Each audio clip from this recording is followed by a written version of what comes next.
Bismillahirrahmanirrahim. Assalamualaikum warahmatullahi wabarakatuh.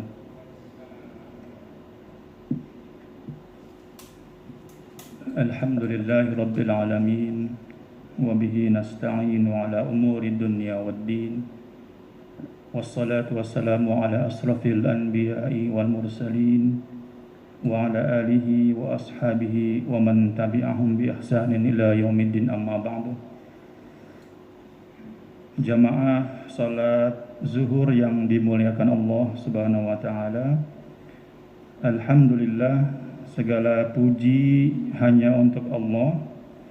Salawat dan salam senantiasa kita sanjungkan kepada Nabi Muhammad sallallahu alaihi wasallam. Pada siang hari ini kita kembali berkesempatan untuk muwajahah, bertatap muka, untuk bersama-sama kita mentadabbur ayat Al-Quran yang menjadi pedoman kita. Sebagian ayat yang akan kita coba tadabburi pada siang hari ini, yaitu temanya tentang sholatul khawfi wa qasrus sholat. Bab ini sejatinya berbicara tentang tata cara atau pensyariatan sholat khauf. Sholat khauf itu sholat dalam keadaan takut atau dalam keadaan peperangan. Bisa jadi keadaan ini bagi kita sudah tidak lagi terlihat ya, sehingga kita juga tidak perlu lagi sholat dalam keadaan takut maupun sholat khauf. Namun ayat yang berbicara tentang sholat khauf itu juga adalah ayat yang berbicara tentang sholat qasar. Jadi ada kaitannya dengan sholat qasar. Nah, kalau sholat khauf tadi mungkin jarang kita temui keadaan-keadaannya, atau mungkin masih ada namun hanya di beberapa wilayah tertentu, misalnya di wilayah yang perbatasan dengan peperangan atau keadaan-keadaan di mana wilayah itu memang rentan ada terorisme. Nah, saat ini ayat tersebut juga berbicara tentang pensyariatan sholat qasar. Sholat qasar ini masih kita temukan keadaannya, atau kita sering mengalaminya sehari-hari, atau bahkan setiap kali kita melakukan perjalanan jauh. Nah, bagaimana ketentuannya menurut tafsir ayat ahkam, kita akan coba pelajari bersama-sama. A'udzu billahi minasyaitonir rajim. Bismillahirrahmanirrahim. Wa idza darabtum fil ardi falaysa 'alaikum junahun an taqsuru minas salati wa in khiftum ay yaftinakumul ladzina kafaru innal kafirina kanu lakum aduwwan mubina. Jamaah yang dimuliakan Allah, bab tentang sholat khauf ini sebetulnya ada 5 sampai 6 ayat. Namun kita akan coba fokuskan pada bab atau ayat yang juga terkait dengan bab sholat qasar, sehingga bab sholat qasar ini dapat kita implementasikan dalam kehidupan kita sehari-hari.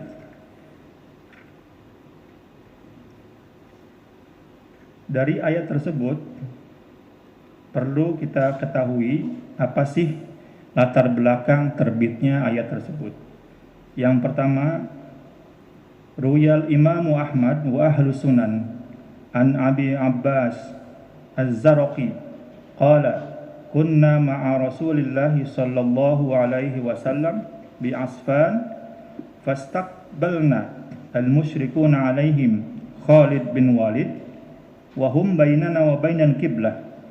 Fa shalla bina Rasulullah sallallahu alaihi wasallam az-zuhra Faqalu laqad kanu ala halin law asabna gharrathum thumma qalu ya'ti 'alaihimul ana salatun hiya habbu ilaihim min abnaihim wa anfusihim. Qala fanazala Jibril bihadhil ayati baina adh-dhuhri wal 'ashri wa idza kuntum fihim faqamta lahumus shalah. Imam Ahmad dan Ahlu Sunnah atau imam-imam yang juga turut menerbitkan hadis meriwayatkan bahwa mereka telah bersama dengan Rasulullah pada sebuah daerah di Asfan. Lalu ketika dalam perjalanan rombongan Rasulullah ini bertemu dengan musuh. Di antara musuh itu ada satu pemimpin musuh bernama Khalid bin Walid. Khalid bin Walid ini dulu belum masuk Islam. Jadi dia termasuk pemimpin musuh yang juga melawan kepada Rasulullah. Wahum bainana wa bainal qiblah. Musuh itu ada di depan kita dan di hadapan kita juga adalah arah kiblat. Lalu Rasulullah salat menghadap kiblat. Dan ketika sholat itu kaum musyrikin berkata, inilah saat yang tepat untuk kita mengambil seluruh harta yang dimiliki oleh rombongan Nabi Muhammad karena mereka sedang sholat. Nah, Khalid bin Walid ketika itu saat belum masuk Islam mengira kalau lagi sholat berarti mereka itu lemah. Dalam keadaan sholat barang-barangnya bisa dicuri oleh kaum musyrikin. Ada salah satu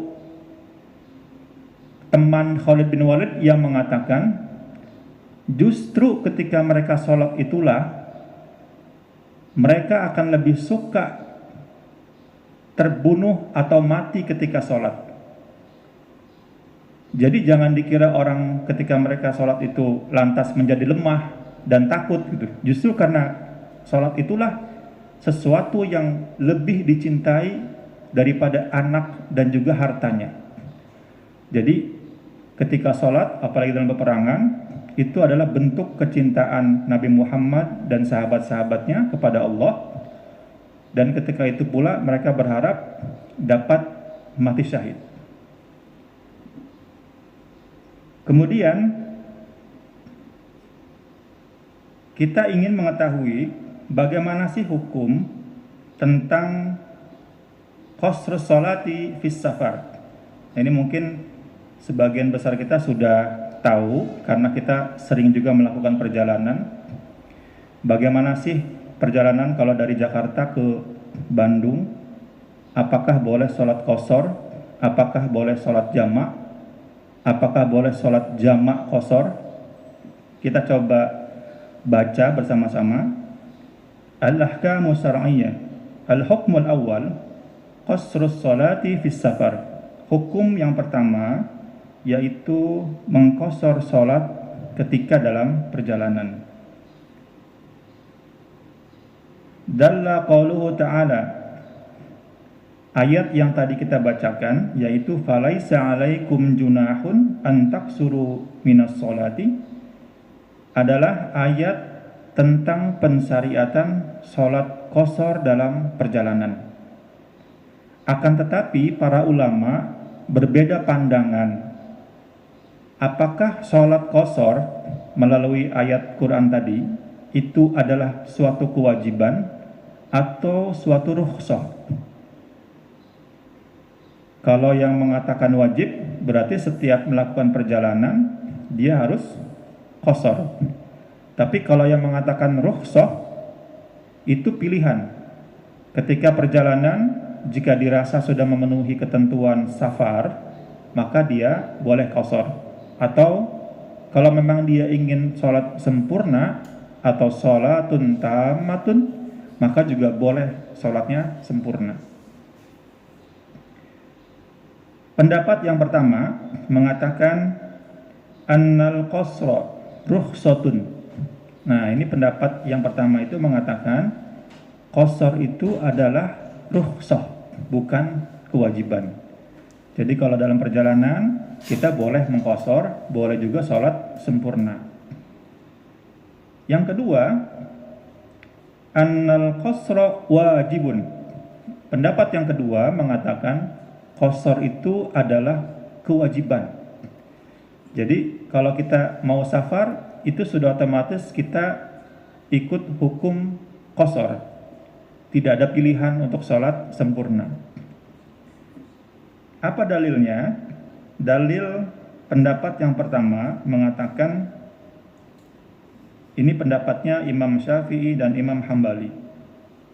Kalau Imam Syafi'i berarti mayoritas di Indonesia menggunakan pendapat yang ini ya, bahwa sholat qashar itu adalah rukhsah. Awalan, inna zahira qawlihi ta'ala yas'uru bi'adamil wujub. Kalau kita lihat ayat Quran yang tadi dibacakan, tidak ada kalimat wajib untuk qashar dalam perjalanan. Lianna raf'al janahi yadullu 'alal ibahah, la 'alal wajib.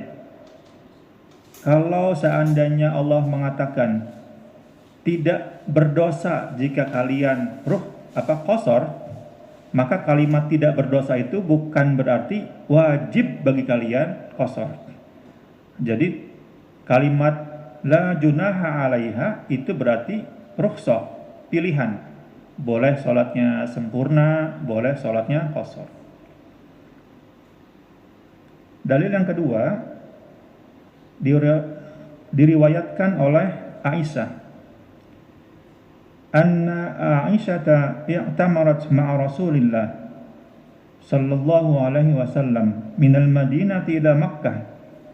Falamma qadimat Makkah qalat ya Rasulullah qasirtu wa atmamtu wa sumtu wa aftirtu.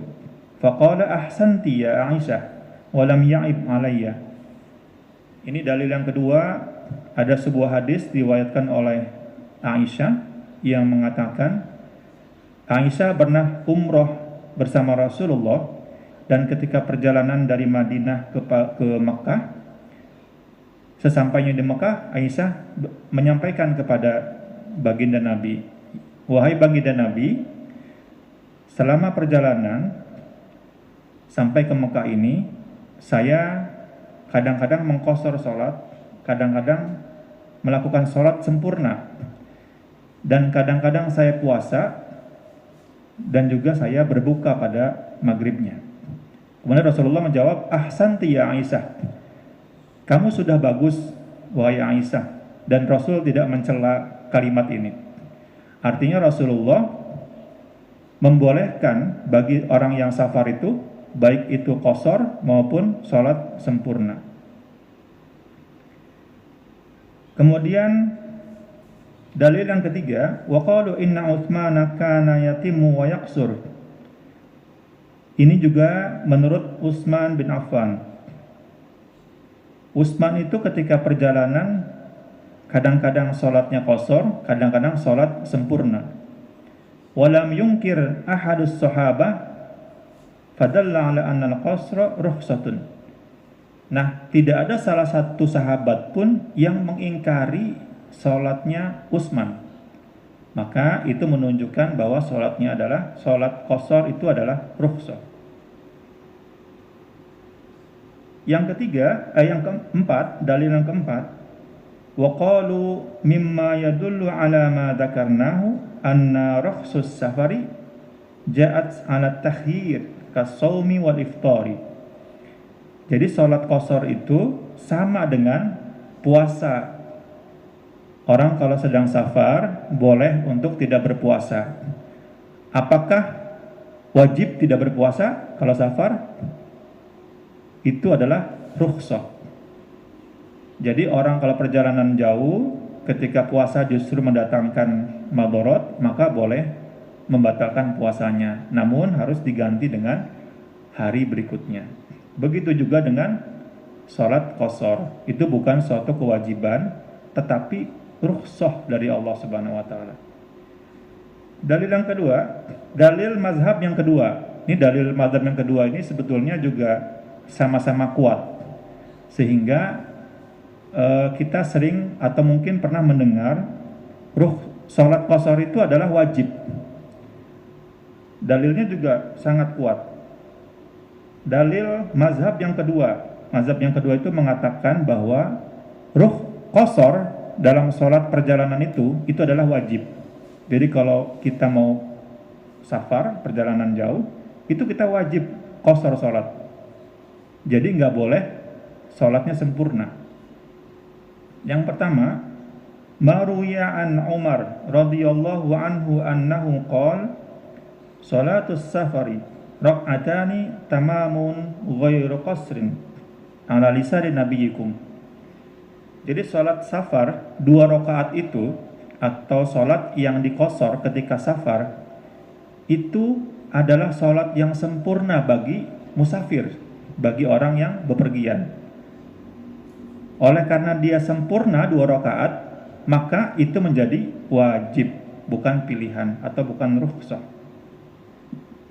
Yang kedua dalilnya, innan nabiyya sallallahu alaihi wasallam iltazama al-qasra fi asfarihi kullaha.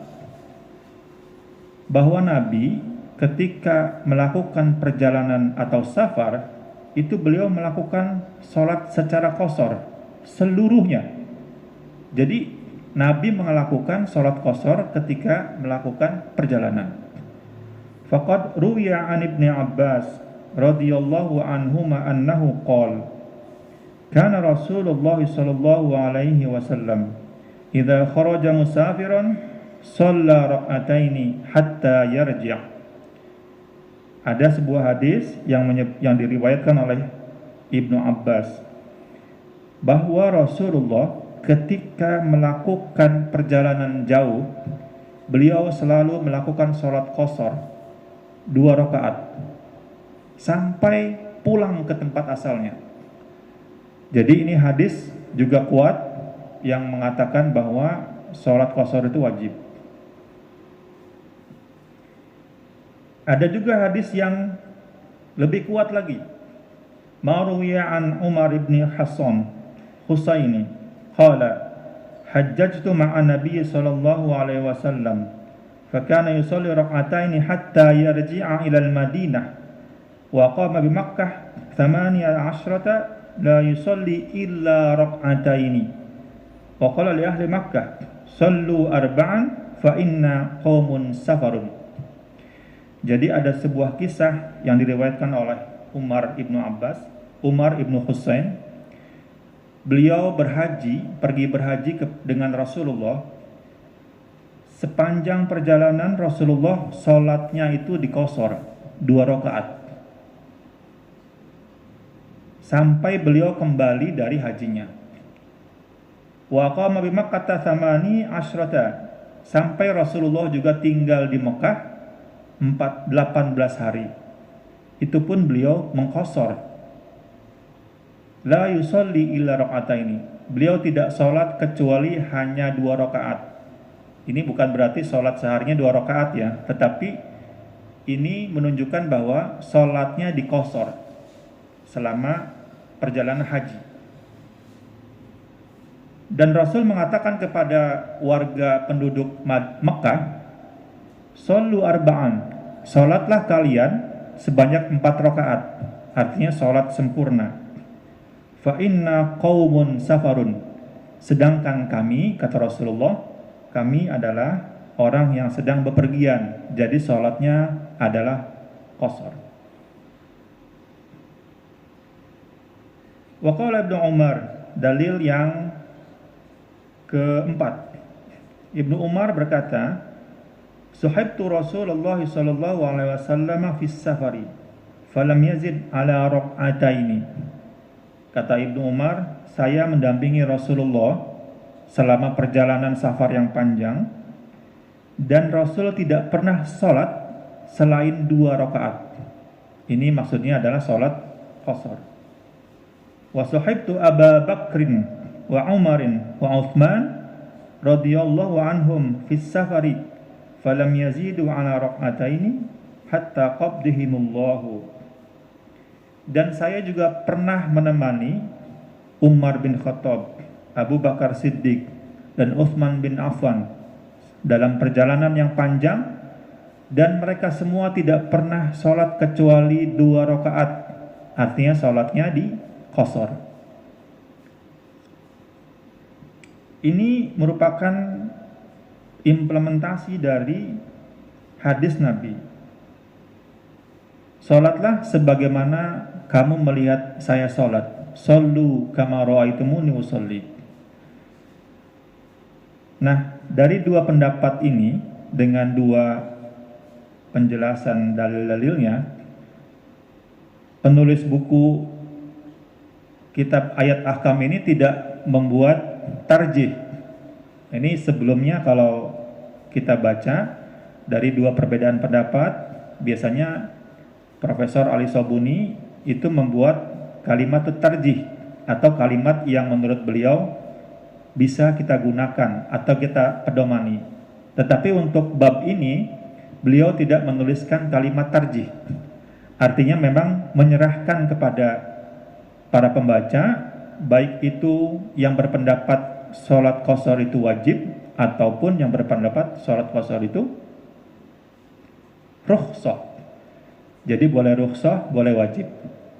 Tapi kalau mazhab Imam Syafi'i berpendapat bahwa sholat qasar itu adalah rukhsah, bukan suatu kewajiban. Kemudian al-hukmu tsani, hukum rukhsah yang kedua, as-safarul ladzi yubihu qasrus shalah. Perjalanan yang seperti apa yang dibolehkan sholat qasar. Ikhtalafal fuqaha fi as-safaril ladzi yubihu qasrus shalah. Para ulama berbeda pandangan mengenai jenis perjalanan yang dibolehkan untuk safar. Yang pertama mengatakan yang boleh sholat qasar itu adalah perjalanan yang dilakukan untuk ketaatan ibadah. Misalnya perjalanan ibadah haji, perjalanan ibadah umroh, perjalanan menuntut ilmu, dan sebagainya. Wadzalika au yakuna mubahan. Selain perjalanan yang bersifat ibadah, juga perjalanan yang secara umum dibolehkan oleh agama. Itu juga boleh rukhsah untuk sholat qasar. Seperti apa perjalanan yang dibolehkan atau yang mubah itu? Seperti misalnya tijarah, perdagangan, orang sedang berjualan, as-siyahah, atau orang sedang bepergian dalam kebutuhan keluarga misalnya. Wa dzalika 'ala hadza madhhabus Syafi'i wal Hanabilah. Ini adalah pendapat mazhab Syafi'i dan mazhab Hambali. Jadi kalau pendapat yang pertama, yang boleh safar, yang boleh diqasar itu adalah perjalanan yang bersifat ibadah atau perjalanan yang bersifat mubah atau perjalanan umum gitu. Yang tidak boleh adalah perjalanan yang dilakukan untuk maksiat. Itu tidak boleh qasar. Dan memang sepertinya orang yang berbuat maksiat rasa-rasanya juga tidak kepikiran ya untuk sholat, apalagi memikirkan qasar enggak ya gitu, jamak enggak ya gitu. Orang mau maling misalnya, oh saya sholat dulu lah, saya jamak nih kalau gitu ya gitu, qasar enggak ya gitu. Rasa-rasanya memang tidak memungkinkan dan itu juga tidak dibolehkan. Yang kedua, pendapat Imam Malik, kullu safarin mubahun. Nah, pendapat Imam Malik ini membolehkan semua safar. Yajuzu fihi qasrus shalah. Faqad ruwiya anna rajulan jaa ila Rasulillah sallallahu alaihi wasallam faqala ya Rasulullah inni rajulun tajirun akhtalifu ila al-bahraini fa amruhu ayyusalli rak'ataini. Qala Ibnu Katsirin hada hadis mursal. Ini pendapat Imam Ibu Malik bahwa semua perjalanan boleh di rukhsah, termasuk perjalanan yang maksiat tadi, perjalanan yang mengarah kepada perbuatan tercela. Tetapi konteksnya adalah kalau Imam Malik ini menceritakan ketika seorang pedagang bepergian sampai dia melewati lautan, kemudian sholat 2 rakaat, lalu dia melakukan sholat qasar. Nah, berarti konteks Imam Malik ini adalah sama dengan konteksnya mazhab Syafi'i, yaitu adalah perjalanan yang dibolehkan, seperti perjalanan untuk berniaga ataupun berdagang. Pendapat berikutnya yaitu Imam Abu Hanifah dan juga As-Sauri dan Daud. Yakfi mutlaqus safar sawa'un kana mubahan atau mahzuran. Nah, ini pendapat ketiga ini mengatakan safar, semua jenis safar itu boleh untuk melakukan sholat qasar, baik itu safar yang mubah maupun safar yang mahdzur. Mahdzur itu yang darurat. Walau kana safarun maksiyah.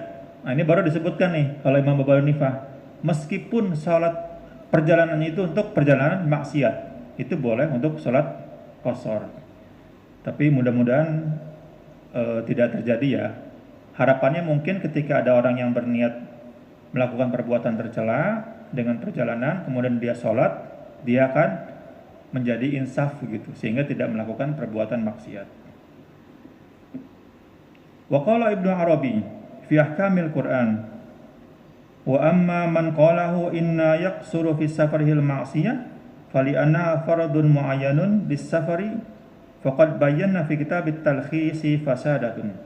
Nah, pendapat yang ketiga ini yang mengatakan bahwa perjalanan yang maksiat itu juga boleh safar, itu sudah dibahas secara detail oleh Imam Ibnu Arabi dalam kitab bernama Talkhis. Dan itu menurut Imam Ibnu Arabi adalah fasadun, tidak diperbolehkan. Jadi orang-orang yang berbuat maksiat itu memang tidak dalam kategori diwajibkan atau diberikan rukhsah untuk melakukan qasar.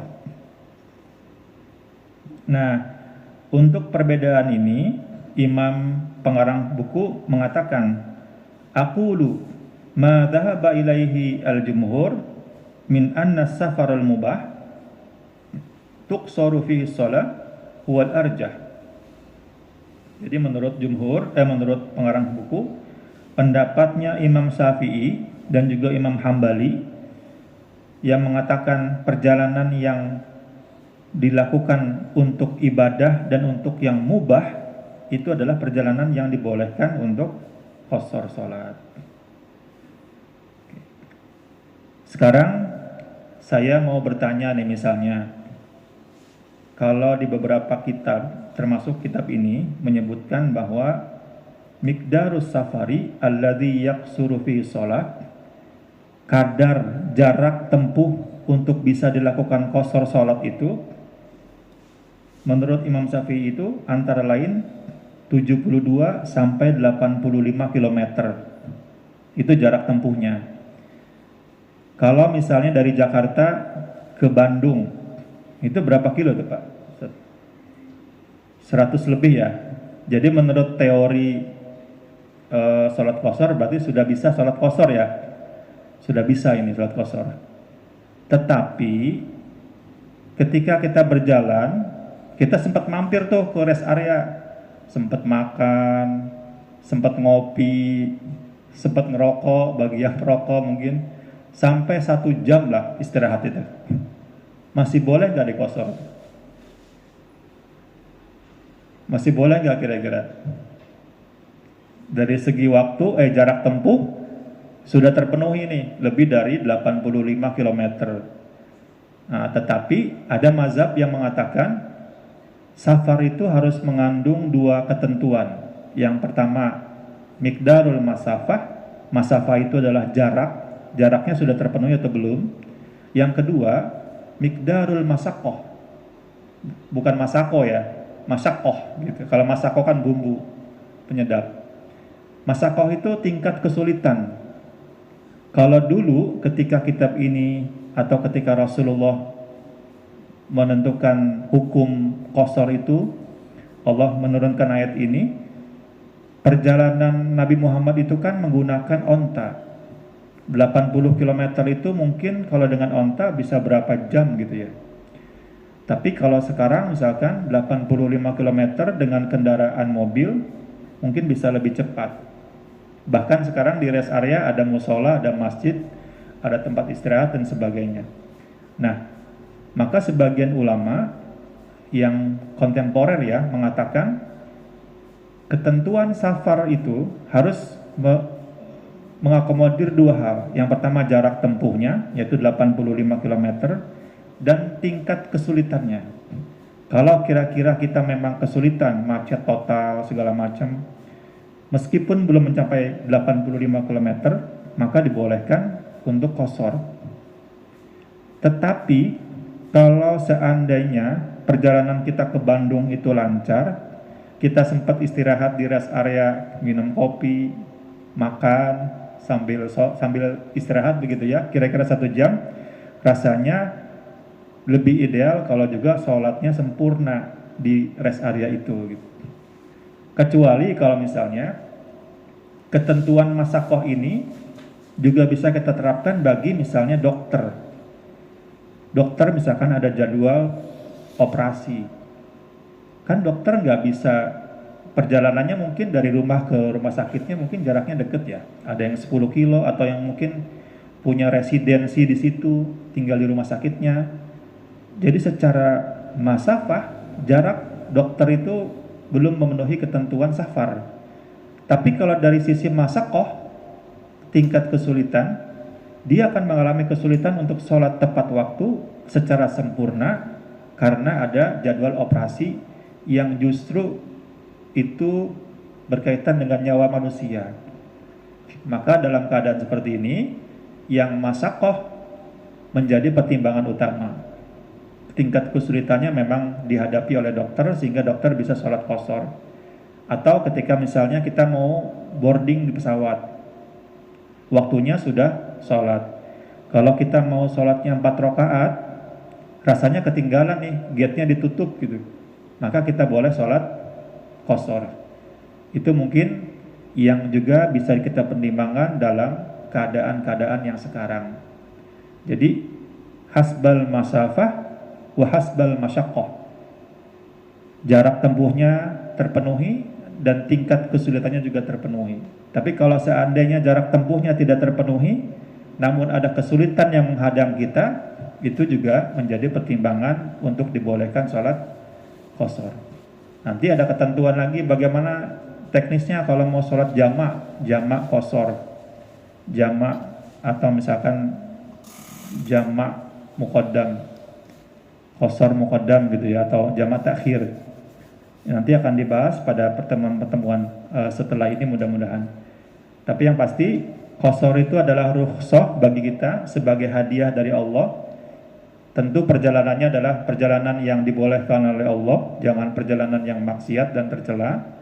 Dan yang terpenting memenuhi masafah, jarak tempuh, dan juga masakoh, yaitu tingkat kesulitan. Kalau keduanya terpenuhi maka dibolehkan qashar. Tapi kalau misalnya dalam keadaan tertentu meskipun belum mencapai 85 km, dia boleh qashar memang keadaannya kesulitan. Mungkin demikian. Barangkali untuk siang hari ini kita cukupkan. Kita akan lanjutkan pada pertemuan berikutnya. Terima kasih. Kita berharap mudah-mudahan kita mendapatkan keberkahan ilmu dari Allah Subhanahu wa taala melalui kitab ini. Mari kita tutup dengan membaca Alhamdulillahirabbil alamin. Assalamualaikum warahmatullahi wabarakatuh.